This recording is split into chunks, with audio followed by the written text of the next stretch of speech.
কিছুদিন আগে যখন অনেক বড়সড় একটা ভূমিকম্প হয়েছিল, আনফরচুনেটলি আমি তখন বাইরে ছিলাম। রুশতা একা থাকাতে এত বেশি ভয় পেয়েছিল যে পাশের বাসায় দৌড় দিয়ে চলে গেছে এবং তারাও খুব আন্তরিকতার সাথে তাকে আশ্রয় দিয়েছে। পাশের ফ্ল্যাটে আসলে যিনি থাকে তারা তাদেরও যে বাচ্চাটা আছে সেটাও রুশতার আর ওই বাচ্চাটা সেম এইজের।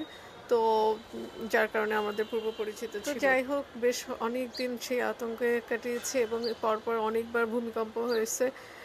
তারপরে নেক্সট টাইম যখন ভূমিকম্প হলো একবার রাতে সন্ধ্যার পরে, তখন আমি আর রুশতা দৌড় দিয়ে বের হয়ে গেছি। পরে দেখি যে সেই পাশের যে বাচ্চাটা, সেও একা ছিল বাসায়, তার বাবা মা শপিংয়ে গেছিল। পরে দেখা গেল যে তাকেও নিচে পেয়ে গেলাম।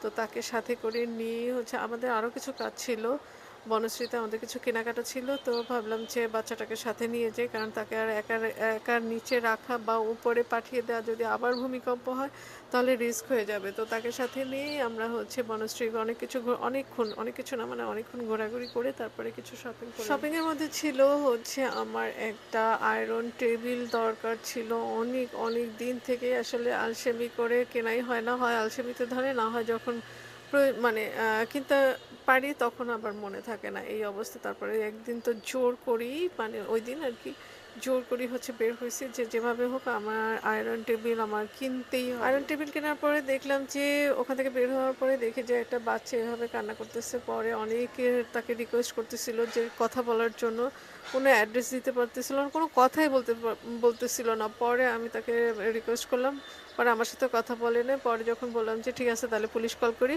পরে যে সে কথা বলল এবং তার একটা অ্যাড্রেস দিল। তো আরেকটা ভাইয়া তাকে সাথে করে নিয়ে গেছে সেই অ্যাড্রেসে, সম্ভবত পৌঁছেছে কিনা আসলে এখনো জানি না। এরপরে রুশদার এক্সামের জন্য তার কিছু কেনাকাটা করা লাগবে। তারপরে দেখলাম যে এরকম একটা সুন্দর বেত আছে, তো বললাম যে রুশদা একটা বেত কিনবো কিনা। বেত কেনার কথা শুনে মেয়েটা মন খারাপ করে ফেললো। এরপরে টেবিলটা নিয়ে বাসায় এসে সেট করলাম আর কি। বেশ ভালো হলো আমার জন্য। আজ এই পর্যন্তই। তোমরা ভালো থেকে